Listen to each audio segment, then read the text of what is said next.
et bienvenue dans Bonjour chez vous. J'espère que vous allez bien aujourd'hui. Alors, pour la suite de cette semaine, on a le grand privilège d'avoir un invité avec nous, le pasteur Philippe Bach. Bienvenue, Merci, pasteur Bach. Evelyne. Hello, Merci, pasteur Franck. Bach. Quel plaisir de vous accueillir. Bah oui. Content de vous retrouver avec des paquets de neige. Ah oui, ça, pour le coup, ça change de la Bretagne. Ah oui, Parce tout à que fait. vous venez tout droit de la Bretagne en France. Bien. Là où, d'ailleurs, Jérémy et Michael ont grandi, ont développé leur foi avec vous dans En votre partie, assemblée. en partie, oui. Ben oui. Et quel bonheur de les avoir eus. Ah, Et de vous revoir tous. Ah ouais, ça fait plaisir de Un vous avoir en plaisir. tout cas. vraiment, Merci. c'est un honneur vraiment de vous avoir, pasteur Bach. Vous êtes un érudit de la parole. Non. Oh, si, on peut le dire. Moi, je le dis. Vous, peut-être pas, mais moi, je le dis. Voilà, merci du compliment. Enseignant aussi pendant des années d'école biblique et surtout pasteur depuis les années 80, mon petit Oui, doigt me l'a c'est ça, dit. Ça voilà. fait quoi, 46 ans, c'est ça? Voilà, tout à fait. Waouh. Oh, Et ça a été le cœur de mon ministère. Pasteur, berger, vraiment. accompagner, suivre les gens, c'est la plus belle des choses. Un Wow. vrai cœur de berger. Ah bah oui, vraiment, hein, tout vraiment. à fait. Ça se ressent juste quand on parle avec vous. On sait que vous êtes un vrai berger. Merci, on le reste. Vraiment, vraiment. Et on est ravis de vous avoir aujourd'hui. Et aujourd'hui, on parle de la Bible. La Bible qui n'a pas fini de te surprendre, je peux te l'assurer. En tout cas, moi, c'est ce que je me dis quasiment à chaque fois que j'ouvre la Bible. Je me dis, mais c'est fou, j'avais jamais vu ça, j'avais jamais compris ça. La Bible regorge de révélations. Mais peut-être que pour toi, c'est un défi. Peut-être que quand tu la lis, tu vis pas ces choses-là. Donc, on va parler de tout ça aujourd'hui. Et le pasteur Philippe Bach nous dira comment méditer efficacement la parole dans une rubrique Conseil du coach. Voilà, et c'est vraiment une chose essentielle. Si vous recevez le courrier de quelqu'un que vous appréciez, que vous aimez ou qui vous aime, vous êtes pressé de lire, de regarder, de méditer, de serrer sur votre cœur même cette missive, cette lettre. Eh bien, la parole de Dieu, notre Bible, c'est un message. Le message du meilleur des amis et le message de celui qui nous aime et qui vous aime d'un amour formidable. Alors, apprenez et aimez lire sa parole. Amen. J'aime bien cette comparaison. Ah ouais, Ah oui. C'est vrai, hein? c'est fort. C'est vrai. C'est une lettre d'amour Ah, continue. tout à fait. Depuis longtemps, on l'a dit, mais avec vérité. Vraiment. Là, Dieu nous déclare qui il est et nous déclare son amour. C'est un livre où Dieu ne le cache pas, il le dit ouvertement. Il aime l'humanité, il aime les hommes, il t'aime, il vous aime. On sent déjà la passion Ah pour la ça, c'est parole. sûr. Ah, j'aime Ça, ça. c'est sûr. J'aime ça. Je crois que vous allez nous la transmettre dans cette émission. Il le faut. Eh bien, Frank, je me tourne vers toi pour démarrer avec la pensée Petit du début. jour.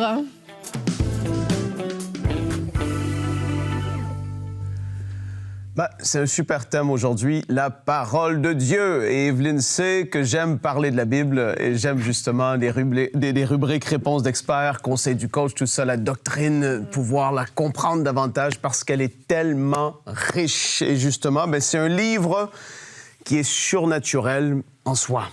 La parole est surnaturelle. 66 livres écrits par des dizaines d'auteurs différents sur entre 1000 à 1500 ans, que la période sur laquelle elle a été écrite. Tu dis que c'est surnaturel parce qu'elle raconte, dans les grandes lignes, je vais le dire comme ça, le même message. La chute de l'homme, le besoin et aussi la promesse d'un sauveur et puis le rachat de l'humanité qui s'est manifesté en Jésus. Tu te dis à quel point ce livre est prophétique, à quel point il est surnaturel, que c'est Dieu par son esprit qui a inspiré des hommes à écrire cette parole. Mais autant que la Bible est prophétique, et c'est ça qui est extraordinaire, c'est qu'autant qu'elle raconte une histoire qui est globale et qui concerne tout le monde, mais autant, alors que toi, tu vas la lire, elle va te parler personnellement, comme si ça a été écrit pour toi. C'est tellement surnaturel. Lorsque tu lis la parole et que tu commences à la méditer, et c'est pour ça qu'on fait cette émission aujourd'hui, c'est parce que la réalité, on le sait, même les statistiques vont le dire, que les gens qui vont à des églises, qui aiment Dieu de tout leur cœur, la majorité vont très, très, très peu méditer la parole durant la semaine, autre que le dimanche matin. Et alors que tu commences à avoir cette bonne habitude de plonger le regard dedans, et on va parler tout à l'heure des différentes manières qu'on peut le faire, tu te rends compte à quel point elle te parle. Et c'est un peu comme cette comparaison, je vais le faire comme ça. L'Ancien Testament, j'aime le dire comme ça, on voit Dieu qui fait des miracles extraordinaires et qui accompagne son peuple.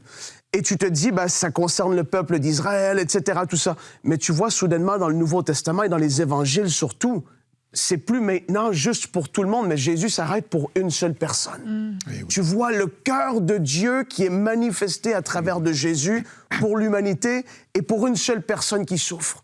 Ben aujourd'hui, la parole, et c'est ce que je prie que tu puisses recevoir cette révélation alors qu'on en parle simplement, c'est que Dieu veut te parler. Et Jacques, chapitre 1, et les versets 22 à 25, vous pourrez aller les lire au complet, mais le verset 23 surtout, dit « Car si quelqu'un écoute la parole et ne la met pas en pratique, il est semblable à un homme qui regarde dans un miroir son visage naturel et qui, après s'être regardé, s'en va et oublie aussitôt quel il était. Mais celui qui aura plongé les regards dans la loi parfaite, la loi de la liberté, et qui aura persévéré, n'étant pas un auditeur oublieux, mais en mettant en l'œuvre, celui-là sera heureux dans son activité. » T'imagines le fait de plonger les regards?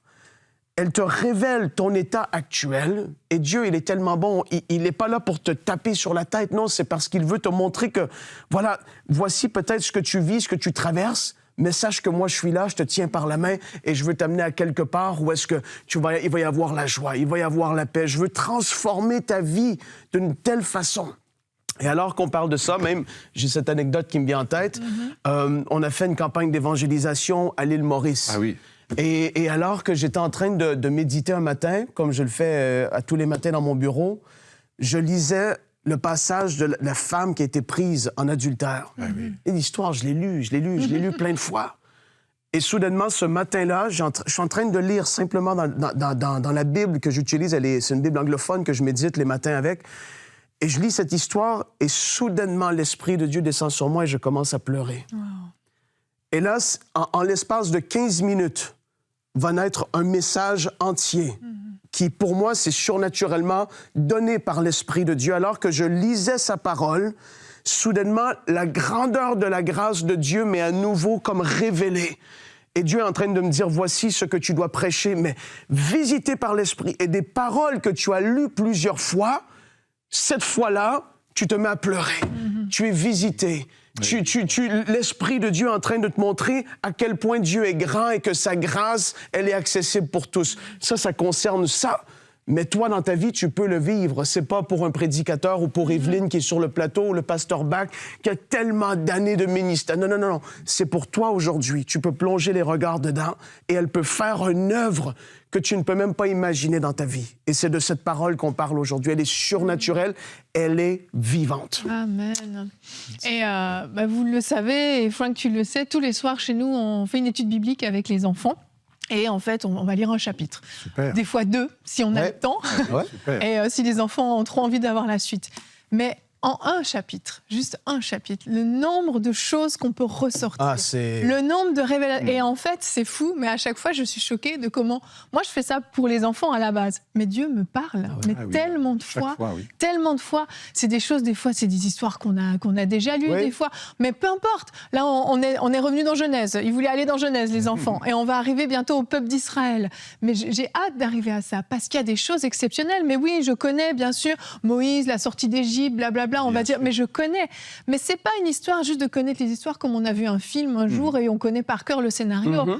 En fait, dans chaque mot, dans chaque phrase, il y a un message spécifique pour toi au moment où tu le lis, en fait. Et toi, tu as reçu un message pour l'île Maurice à ce moment-là, mais rien n'empêche qu'un jour, Dieu te parle à toi-même, Dieu te parle pour ton épouse, pour tes enfants. Et en fait, c'est une richesse qui est infinie, qui est continue. Et c'est comme un puits, en fait, sans fond.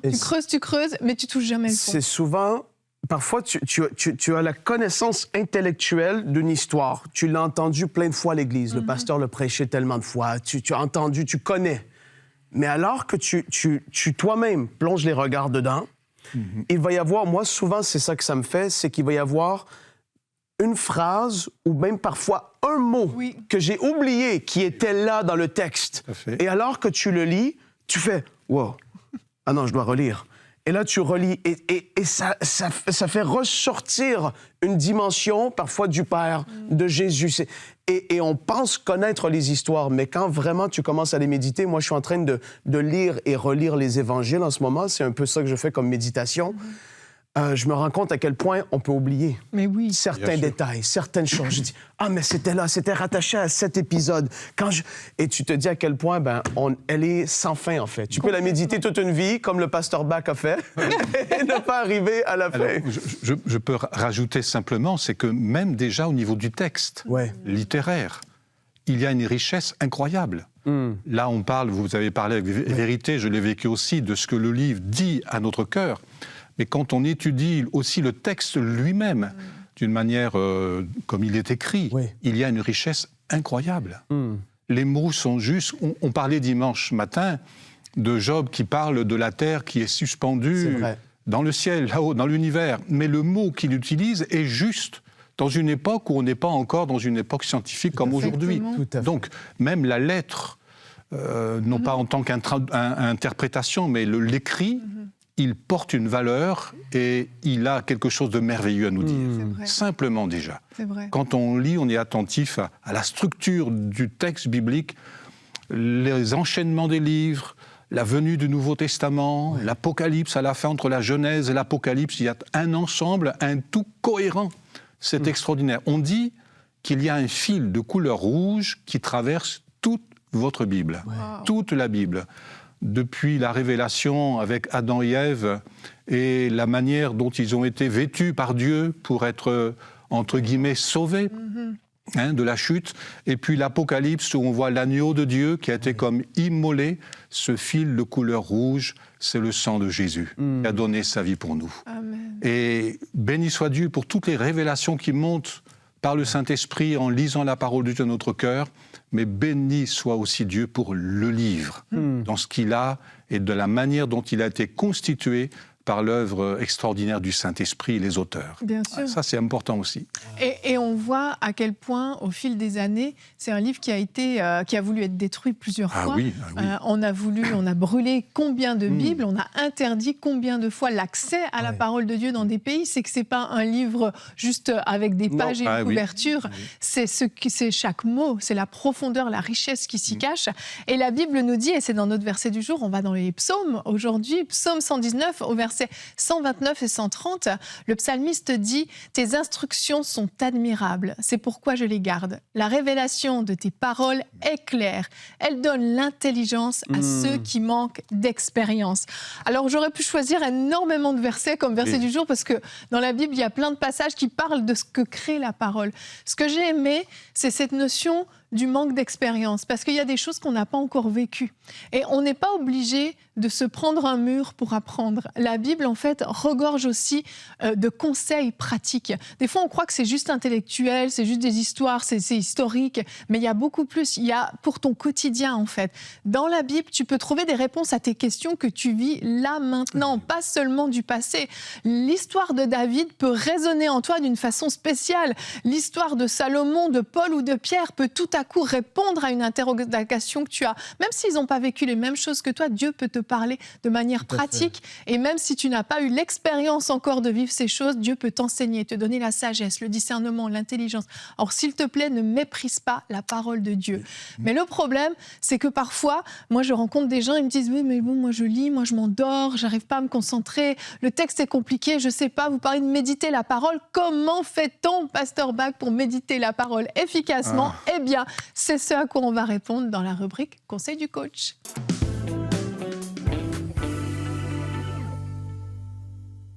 Nous allons voir des choses pratiques, si vous voulez bien. C'est bien ça, oui. Je crois que les gens veulent ça. Voilà, parce que en fait, pour bien étudier la parole de Dieu, nous avons des outils. Mais comme Evelyne l'a dit, il faut savoir les utiliser. Nous avons nos yeux, nous avons nos oreilles, où vous avez vos oreilles, vous avez votre cœur, et puis nous avons aussi notre main.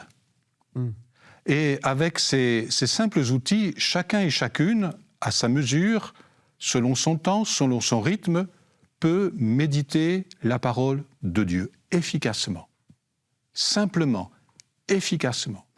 si simplement vous savez ouvrir les yeux pour lire, ouvrir vos oreilles pour entendre celui qui parle, ouvrir votre cœur pour recevoir le message qui est donné, et avec votre main savoir prendre les bonnes notes au bon moment, eh bien vous allez apprendre à méditer la parole de Dieu. J'aimerais qu'on lise un texte de l'Écriture dans Proverbes. Il va apparaître pour vous.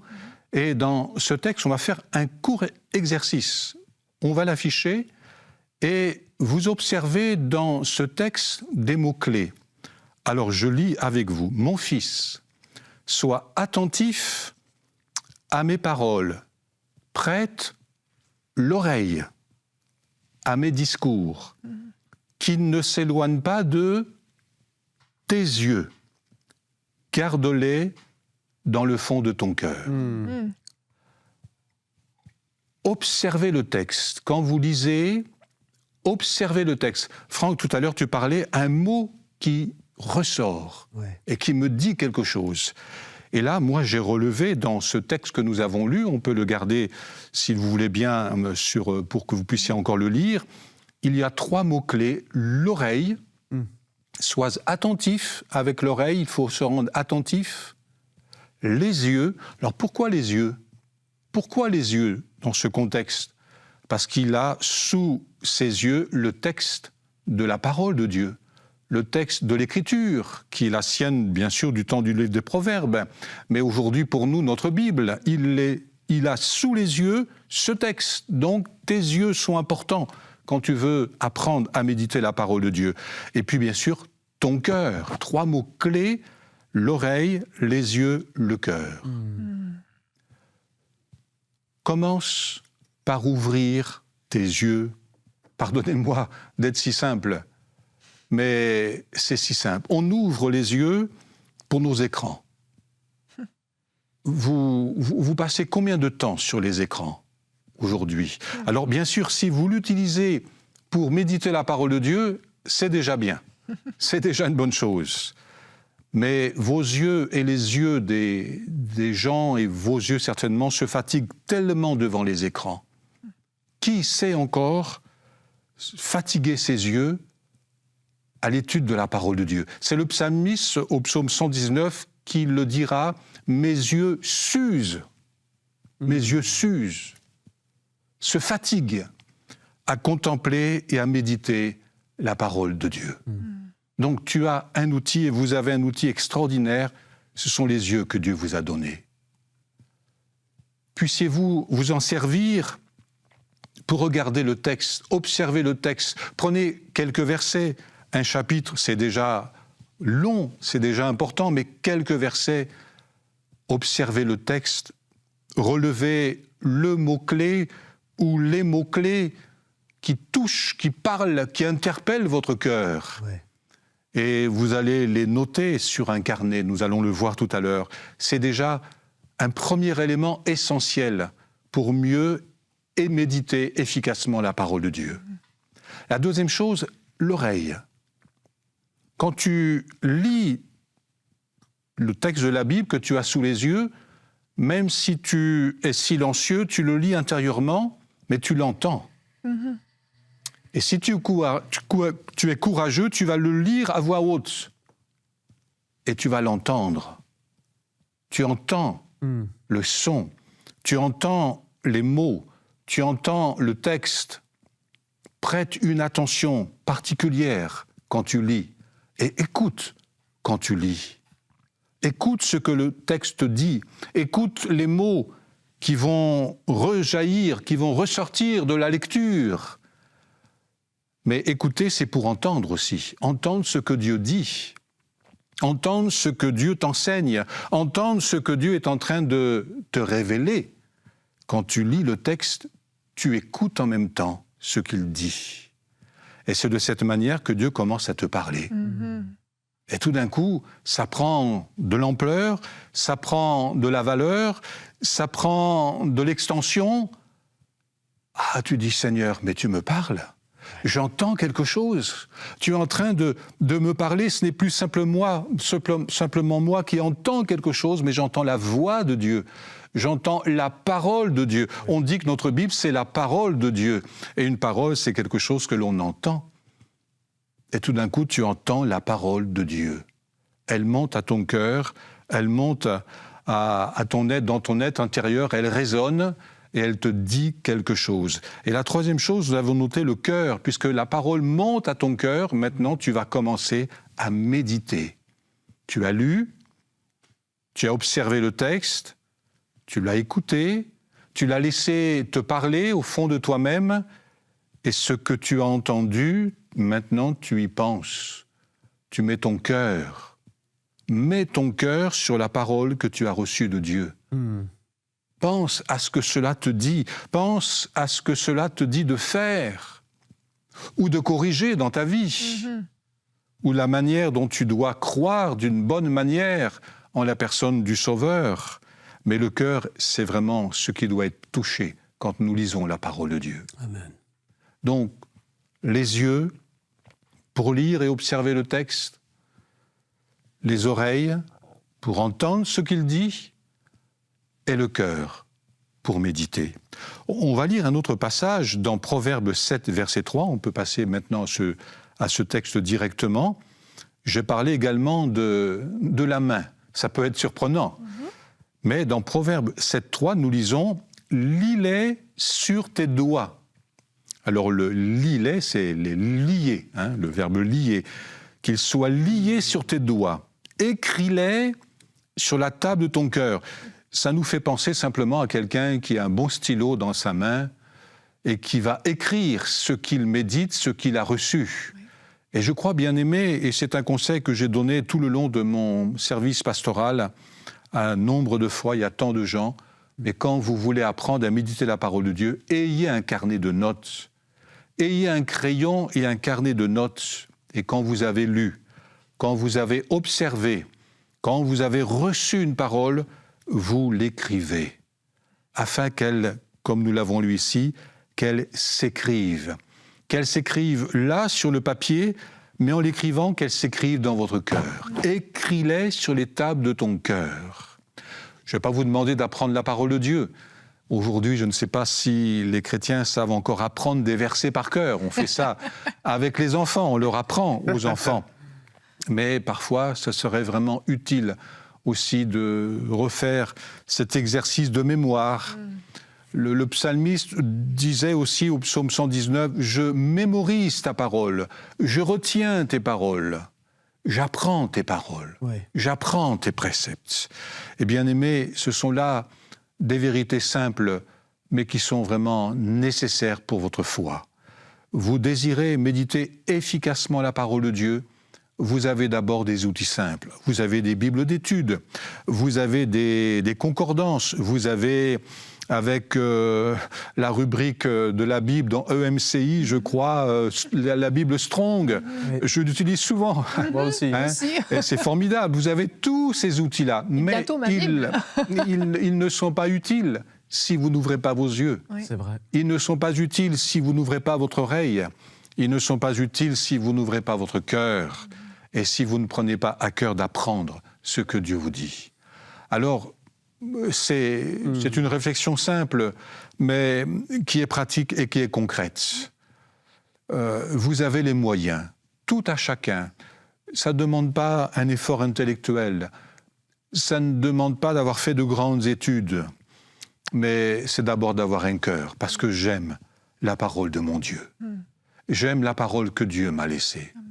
C'est sa lettre, c'est son message, c'est sa lettre d'amour, c'est ce mot d'amitié qu'il a pour moi, c'est cet échange, même quand il me reprend, même quand il me dit « tu as péché » comme il l'a dit un jour à David, et David l'a écrit pour que nous puissions le savoir aujourd'hui. C'est parce que Dieu a un cœur tellement merveilleux. Amen. En Jésus, il nous donne la parole de vie. En Jésus, il nous donne cette grâce extraordinaire. Et quand nous lisons, comme Franck le disait, ces récits de ceux qui ont reçu le pardon, de ceux qui ont reçu la guérison, de ceux qui ont reçu un miracle, alors la foi, elle, jaillit dans notre cœur. Mais la foi vient de ce qu'on entend, et ce qu'on entend vient de la parole de Dieu. Cette parole qu'on va placer sous nos yeux, cette parole qu'on va écouter, peut-être par le moyen de la prédication, mais on peut aussi l'entendre simplement quand on la lit, et cette parole qu'on va laisser monter sur notre cœur. Et Dieu va te parler, Dieu va te bénir, Dieu va t'enseigner. Amen. Tes yeux, tes oreilles, ton cœur, ta main, qu'ils servent aussi, bien-aimés, à l'étude, à la méditation de plus en plus efficace de la parole de Dieu.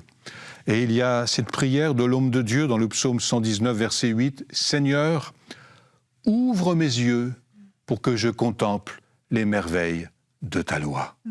Bien sûr, au-delà de l'outil humain, il y a cet instrument divin, l'Esprit de Dieu qui agit sur nos cœurs. Ouvre mes yeux, Seigneur, pour que je contemple les merveilles de ta parole. Que Dieu vous bénisse et que Dieu vous aide par le Saint-Esprit à utiliser ces simples moyens qui sont là et que le Créateur vous a donnés. Amen. Soyez bénis. Merci beaucoup, Pasteur Bach. Merci. C'est tellement important ce que vous avez partagé. Oui, vous dites c'est simple, mais en réalité, bien souvent, la manière dont on s'approche de la parole de Dieu est déjà pas bonne en fait. On n'est déjà pas bien disposé. On n'est pas prêt à entendre. On n'est pas prêt à recevoir. Souvent, oui. Et on le lit peut-être mécaniquement en se disant il faut lire la Bible. Donc au moins j'aurais fait ma lecture Voilà, mon par devoir. Voilà. Eh oui. Alors qu'il y a tellement plus. Et cette disposition du cœur, cette disposition intérieure est tellement importante pour recevoir. Merci beaucoup Merci. de nous rappeler ces choses tellement importantes. Et pour terminer, c'est un conseil que je donne très souvent, mais je veux le redire encore. Prenez une version de Bible que vous comprenez. Eh oui. C'est tout simple, mais des fois, on lit des versions trop compliquées en vieux français, puis je peux comprendre qu'il y a une génération qui n'arrive plus à lire certains temps de conjugaison qu'on n'utilise plus, mais il y a des versions qui sont beaucoup plus accessibles, la Second 21, la version Summer, Parole vivante, en tout cas. Il y a plein de versions différentes. Trouvez une version qui vous parle, que quand vous lisez, vous n'avez pas à chercher la définition des mots dans le dictionnaire toutes les 2 minutes. Ça va déjà simplifier un tout petit peu l'exercice. Bon, merci à tous les deux. On a envie d'aller lire notre Bible maintenant. Ah ouais. Car si on vous a donné envie, ça veut dire qu'on a atteint l'objectif. Moi, ça m'a donné envie, en tout cas. Mais, il faut qu'on se retrouve demain. Alors demain, de quoi on parle? Tu peux avoir une vie de prière épanouie. Amen. On revient un peu au basique cette semaine et je crois vraiment que ce soit la méditation de la parole ou la prière, c'est des choses qu'on n'enseignera jamais assez, sur lesquelles on n'insistera jamais assez, parce que nous avons besoin de vivre ces choses dans notre vie. Et le pasteur Philippe Bach répondra à une question dans la rubrique Réponse d'experts. Quels sont les fondements d'une vie de prière épanouie? On remet les bases et je pense que ça ne fait pas de mal. Alors merci d'avoir été avec nous et bonjour chez vous.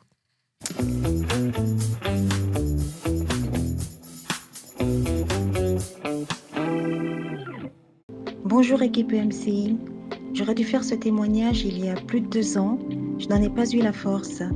Par grâce, j'ai rencontré le pasteur Jérémy à la conférence de Saint-Étienne il y a peu. Il m'a encouragée à le faire. En septembre 2022, un membre de ma famille proche a eu un terrible accident. Et peu de temps avant, une amie m'avait envoyé Prière inspirée que je ne connaissais pas. Et je n'ai pas voulu le lire, je pensais que c'était n'importe quoi. Et 1 mois, précisément jour pour jour, et je pensais que c'était plus longtemps, mais non, 1 mois juste, le Saint-Esprit m'a amené à fléchir mes genoux et à prier pour cette personne, alors que je voulais prier pour mes enfants. Et il a insisté, et je l'ai fait, je me suis exécutée. Et au moment où j'ai commencé ma prière du psaume 37, c'était lisons et prions le psaume 37, et Dieu agira. Il a vraiment agi. Il a sauvé d'une mort certaine cette personne qui au même moment faisait un grave accident qui aurait dû lui ôter la vie.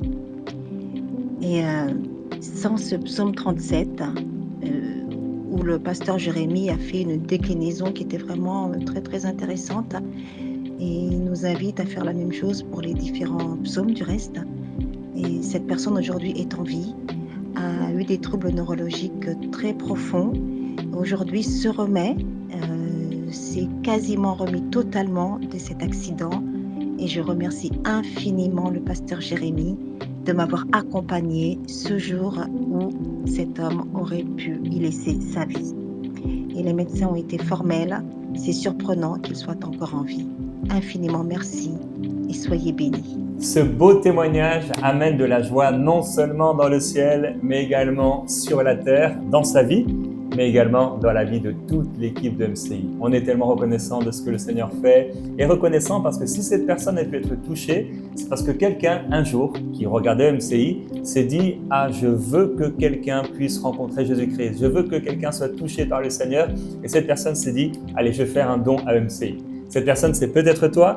Alors, je veux te remercier de tout mon cœur, et non seulement moi, mais toute l'équipe, pour ce don que tu as fait, pour ce partenariat peut-être mensuel que tu as fait. Merci, merci de tout cœur pour cet amour que tu as manifesté envers le Seigneur, envers son œuvre et envers ton prochain, ton frère ou ta sœur.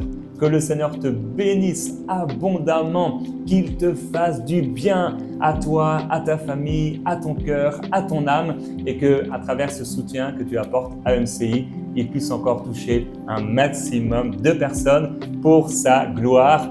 On ne pourra pas regretter d'avoir semé dans l'œuvre du Seigneur. Alors, merci. Que Dieu te bénisse. Un grand merci à tous nos partenaires qui donnent pour voir des vies transformées partout dans la francophonie.